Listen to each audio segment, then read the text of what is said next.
Welcome, welcome. This is a special Sunday episode of the Crescive method.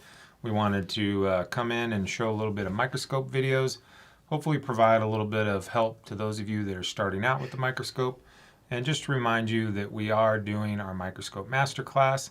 Enrollment is currently open. Go to our website, link is in the description, apply to the Masterclass, and we're open for a few more days. So we tend to keep these classes fairly small because it's such a technical class, but if you are interested, jump on in. Jump on in. And so, what do we have in the store today, Miss Sarah?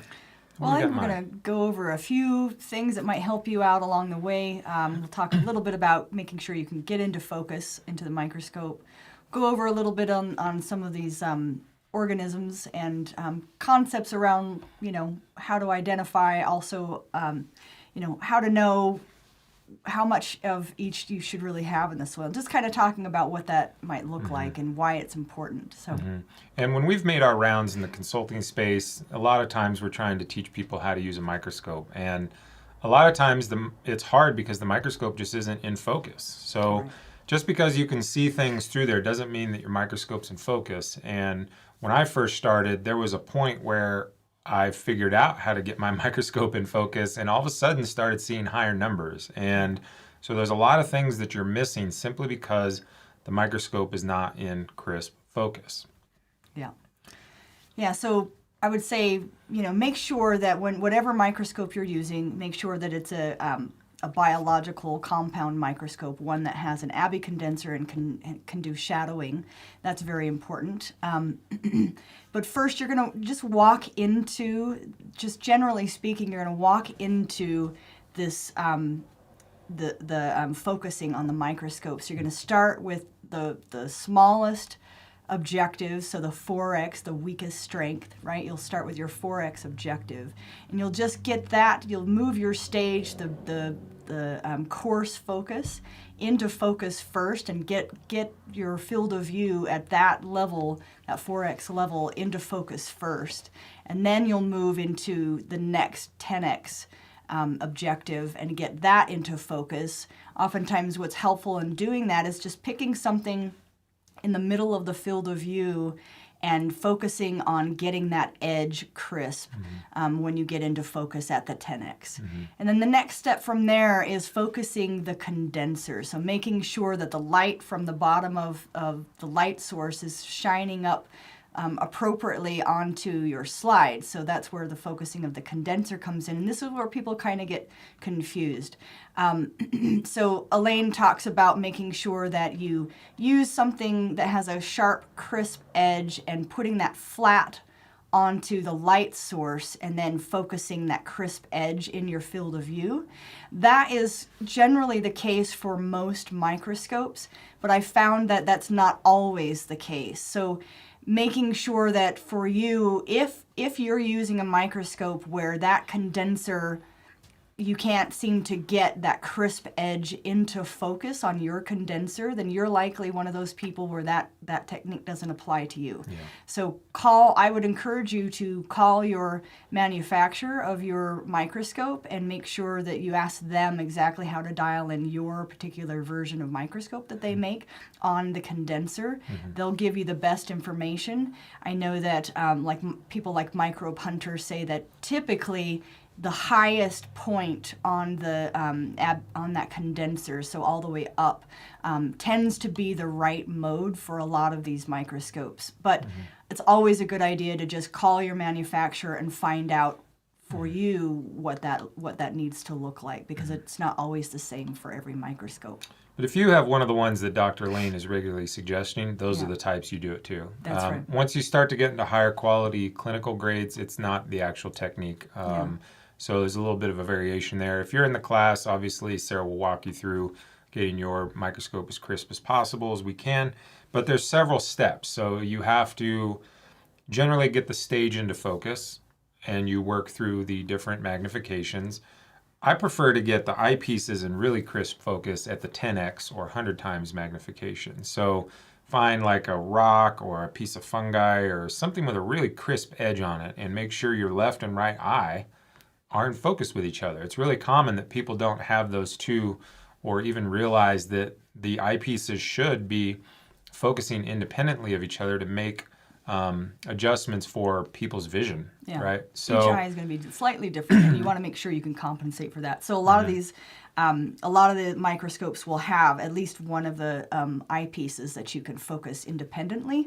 And so in that regard, when you get to, so let's say you've moved past you've gotten everything up to focus, including the condenser, you're now at the 400x or 40x objective, and you're trying to focus at that point. That's typically when I will do my eyepieces. I'll get that into crisp view, and then I'll start playing with my eyes. So you'll use the eye that doesn't have the specific magnification on it, and you'll cover that eye, and then you'll use the coarse focus to focus up and down and get the one eye, the eyepiece that doesn't have the ability to adjust. You'll get that into focus with your coarse focus, and then you'll cover the other eye that does while you do that, so that you don't have any interference.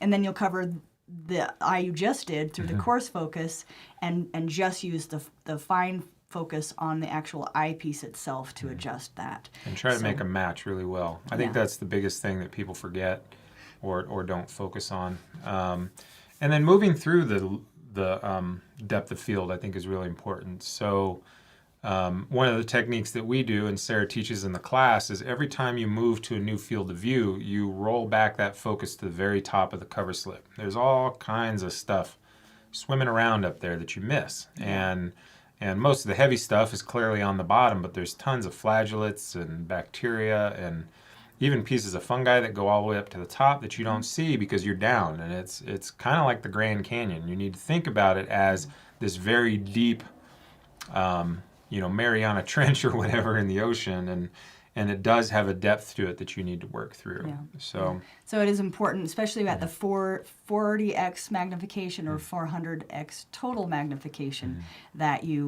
that's where you're going to be doing all of your actual assessments in the class, except for your nematode scan, and you'll make sure you go all the way up to that field of view. So you're finding the very bottom of, the bottom of the cover slip, right?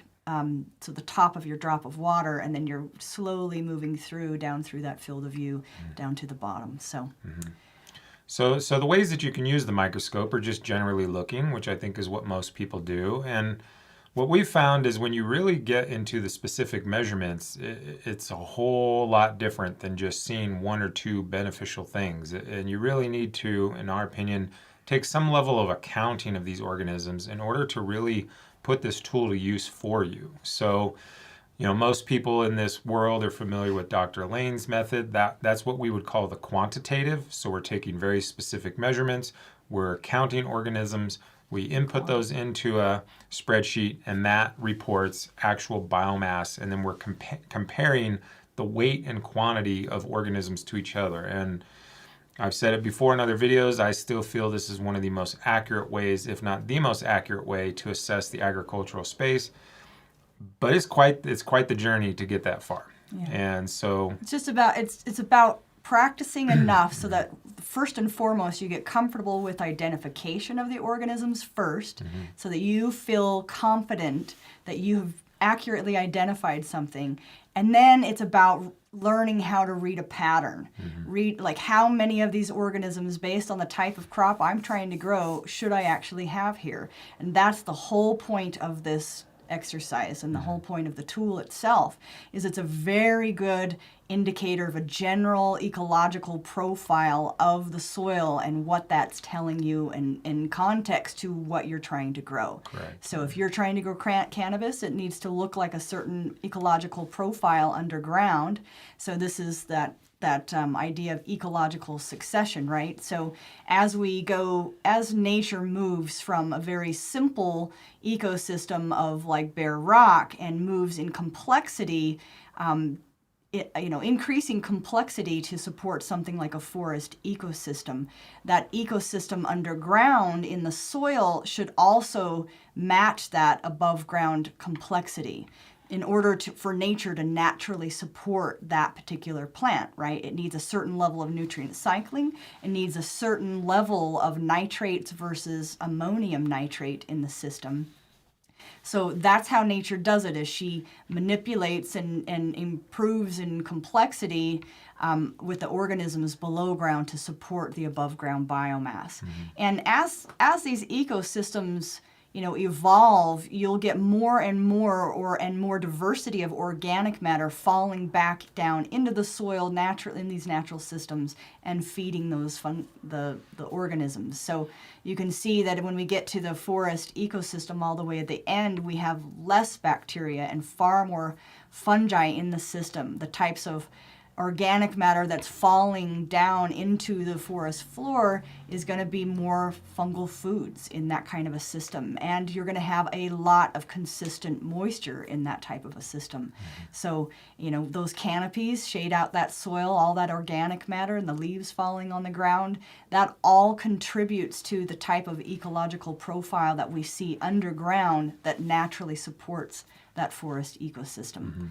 So that's all we're really talking about. And if you're growing a crop for a profit or even as a hobby, likely you're going to be somewhere between this range here and this range over here, depending on what you're doing. If you're doing agroforestry or if you're doing crop rotation, most people tend to be in this range here with orchards and stuff. But this is where you really want to be. When we do all of our assessments in the field, especially in these native systems where they've done a lot of manure inputs and not much else, they're really operating over here, almost always here actually, with just straight bacteria. And I would say that bacterial line would actually go way down here. I mean, some of these fields are like 30,000 bacteria. So what does that mean? That means we're tying up all of the nutrients into the bacteria and nothing's getting cycled back out to the plant. So on occasion we'll see it over here where we've got a whole lot of bacteria and a smattering of fungi, and I would actually delete those on most fields. We don't see that green dot equals protozoa. We see very, very little protozoa in most agricultural fields. So you can see that nature's not going to be able to naturally support a crop if it needs to be if it needs to be over here, if that crop naturally evolved in this succession that lies closer to an ecosystem over here, but you're operating over here, with a lot of bacteria, then that's a big discrepancy. You're going to have to put a whole lot of input into the system for you to get a crop off without pests and disease, right? And actually get what the plant needs there. So that's what we're talking about when we're talking about getting this read on the soil, is making sure that your ecological profile underground matches what you're trying to grow. We don't want to work against nature. We want to make sure that we're utilizing nature to the best of our abilities and our advantage and all the best science that we have to do that. So that's really the gist of it. Yeah. So which is the point of our class. So Sarah teaches you how to group your soil or your compost into those various groups of succession, so you can know that if you're at least in the range for what it is you're attempting to do. So, which I think is a valuable tool for the farmer, or if you already have a microscope and you just would like to use it and you're not interested in going through the entire Soil Food Web courses just to get the microscope. And honestly, I don't know that everybody needs that level of complexity with the microscope. I think most people needs just the qualitative approach. Functional application of, okay, I get you, I'm with you, I understand this is important, now how do I actually do it? Right. So that's where I've as complex as this is, I've tried to simplify it as much as possible and just put okay, you're in the red zone, or you're in the green, or you're in the green zone, or maybe you're just a little low, you just need to know, generally speaking, functionally speaking, what is the soil profile telling me, and then what's the action that I need to then do? Do I need to adjust something, or am I on my way, and it allows you to trend it over time. You're still going to need to do the work. You're still going to have to put in the hours to get comfortable, looking at your soil, because at first it's overwhelming. It's a lot of information, and you're like, well, there's a lot of noise because you don't know what it is that you need to pick out that's important. So everything just becomes kind of noise in the system. So, so you just need to be able to get comfortable with what it is that you're looking at and forget the rest, and then, well, not forget the rest, but in a way, when something's organic matter, you don't really need to know a whole lot more than that, other than, do I have organic matter? Is it there? Do I have fulvic and humic acid showing up? Do I have aggregation happening with my fungi? Are they in tiny little pieces and not really growing? That's the kind of read you're really looking for, is that trend over time to help you make any adjustments in your grow and in your field. So, Yep. So let's jump into some actual microorganisms here. Okay. So this is 400x magnification. So this is, actually I think I start off at 100x total magnification. So that's how big it was at 100x, and then I flip into 400x magnification here.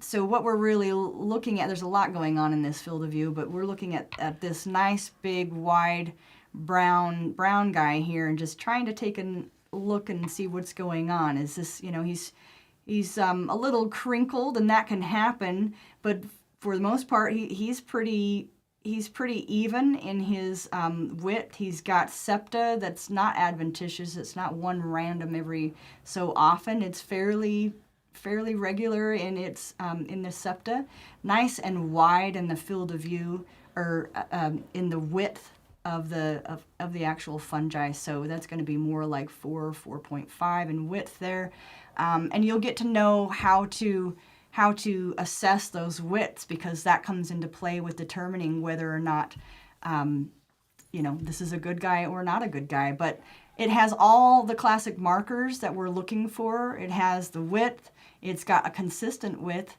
It's got, it may be crinkled, but it's got a consistent width, right?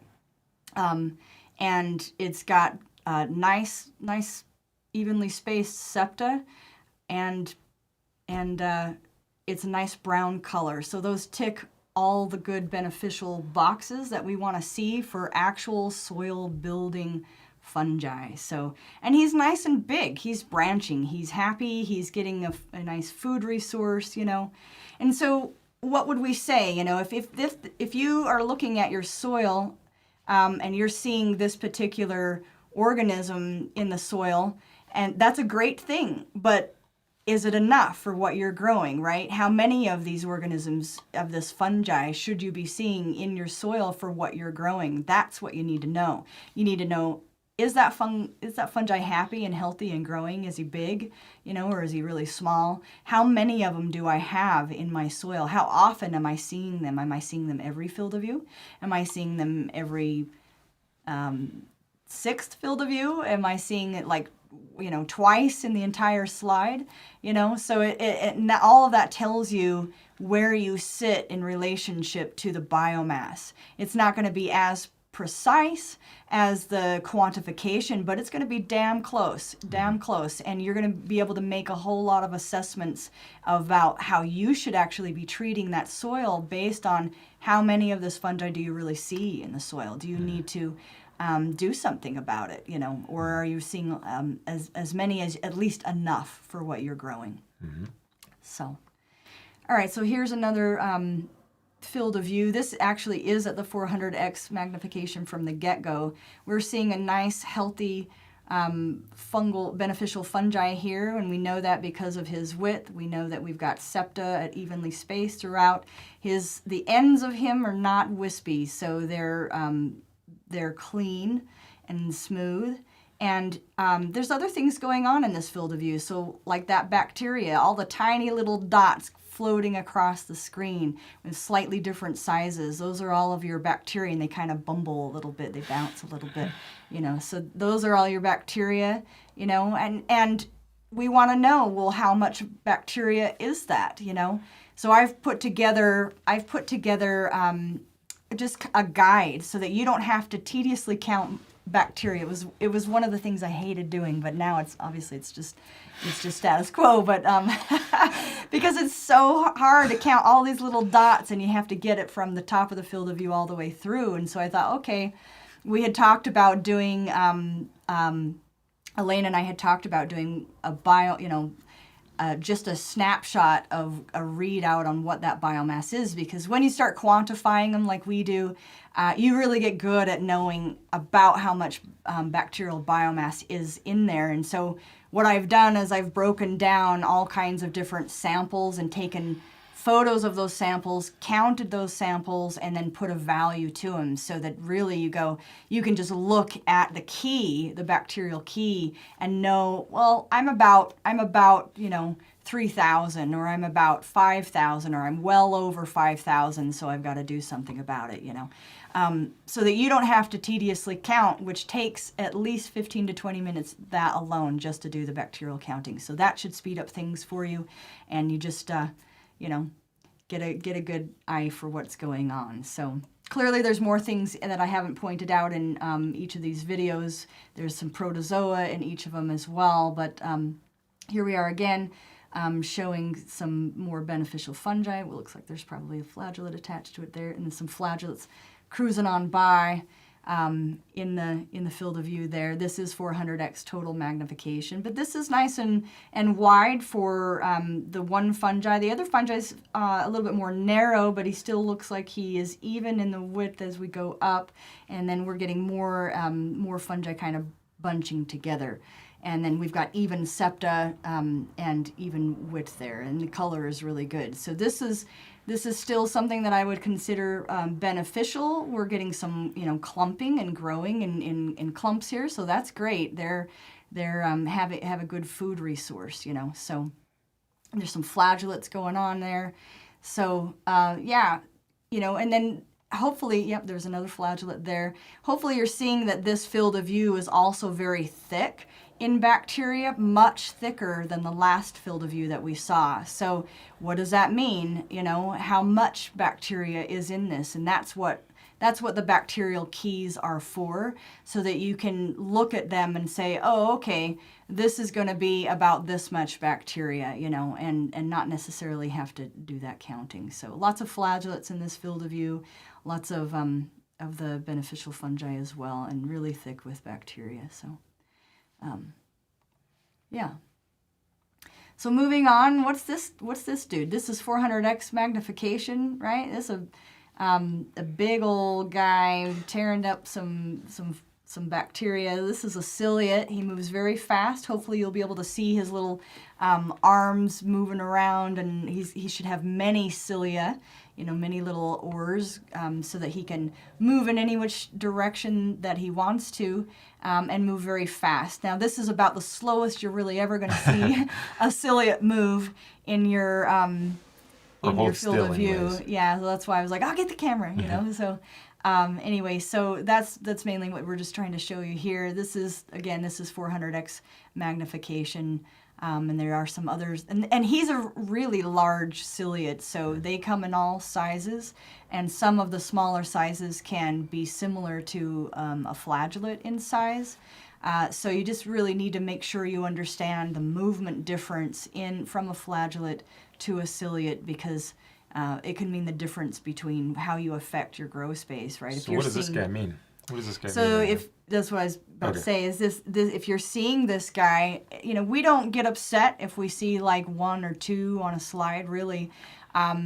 It's a facultative anaerobe, so what you want to make sure is that you're not waking up a whole bunch of these guys, So learning what that threshold really is for ciliates for your context is a good thing to know, so that you can make adjustments in the field. If you're making your sample and you put this on the slide and you're seeing a ton of ciliates on there, or 10 ciliates on there, that's a lot of ciliates, So you might want to adjust that and not, maybe walk your watering back a bit. Or if it's not your watering, it could be your feeds. It's anytime there is a drop in your oxygen concentration, then you're going to want to, you'll see these guys wake up, and you'll want to make the adjustments. But that drop in oxygen concentration can come from overwatering, of course, but it can also come from overfeeding. And if you're using a lot of food resources, and this is, a lot of top dressing and things like that, that you're just now starting to correlate what you're seeing in the soil to those top dressings. Some of those top dressings can be very stimulating, and that means that they are stimulating reproduction in your bacterial biomass to the point that your bacteria are reproducing so fast to use up that food resource. And as they do that, they use up the oxygen in the soil and they drop that oxygen concentration. It's a very small concentration to begin with. So that's why we're very careful with the way that we feed our soil, because we want that balance in the soil. And we find that you don't really need to feed tons of amounts of food resources if you have the soil food web there. They do need food and appropriate amounts of food, but cluing into the kinds of things that can tip your soil into anaerobic conditions is will always benefit you. So some questions about these are just all videos from the microbe library. So some of the fungi are from the compost. The ciliates are definitely not. But it's part of the microbe library. Yeah, I always have a camera attached to whatever it is that I'm looking at, because you never know what you're going to see, and you need to be able, especially with something like ciliates, you've got to be able to capture that photo right then and there. So so I always have my camera at the ready to capture these photos. So a lot of them are not from my compost. So yeah. All right, so we're starting here at 100x magnification. Hopefully you can see that we're zoomed out a bit, but look at that guy. So see how smooth he moves through the soil there, twisting and turning, no staccato in his movement at all. And he's really kind of long. They can come in all kinds of shapes and sizes, but this is 100x magnification. He's a big dude. So you can see him that big just at that 10x objective. And they'll look like that, and they'll be swimming around. Sometimes they're just whizzing on Zoom, by. zoom, Most zoom, of the time zoom, they're whizzing zoom. like a race car.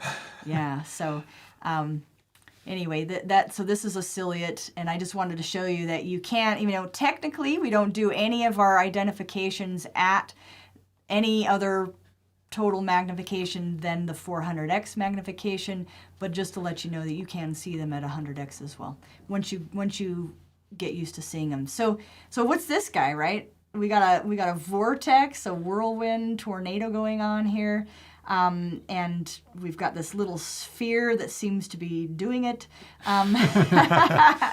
So this is also another type of ciliate. This is a stalked ciliate, so you can see his stalk there, where he attaches himself to something stationary, a piece of organic matter in the soil. Or here it's just a piece of organic matter in this this drop of water. But he's got these little cilia that open out, and he creates this tornado effect that sucks all of the bacteria and everything that he can towards him.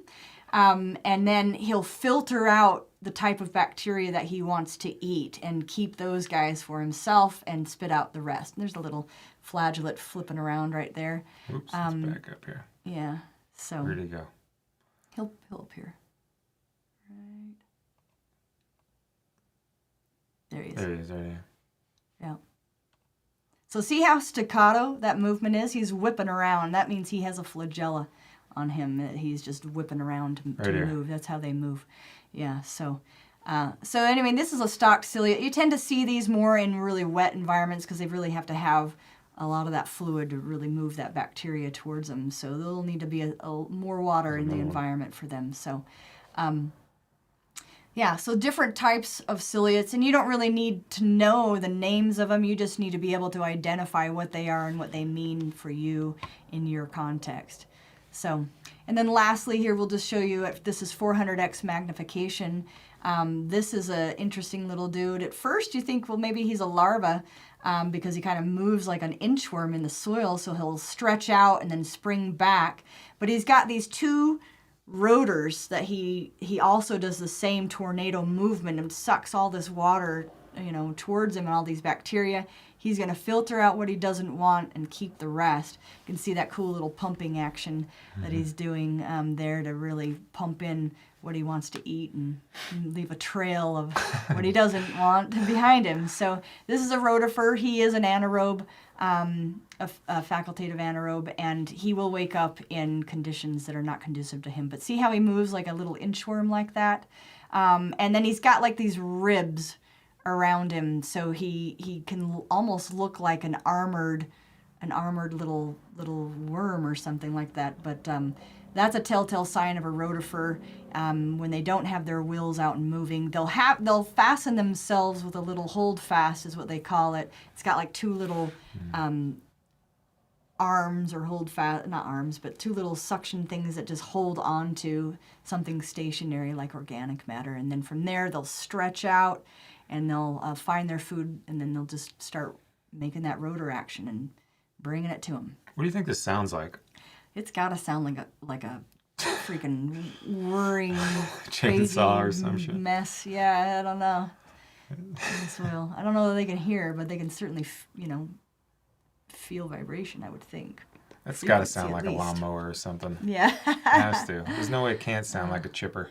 Yeah, right. It has to sound like a chipper. So, when is the last day to sign up? Well, that's... So, yeah, August 31st is the last day to sign up at noon.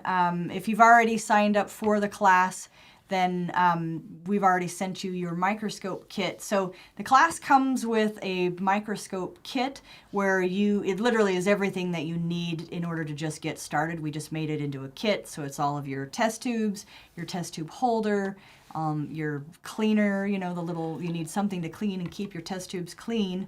And then, your dropper so that everybody's on the standard drop, all your cover slides, or your cover slips and your slides themselves, and including a lighter.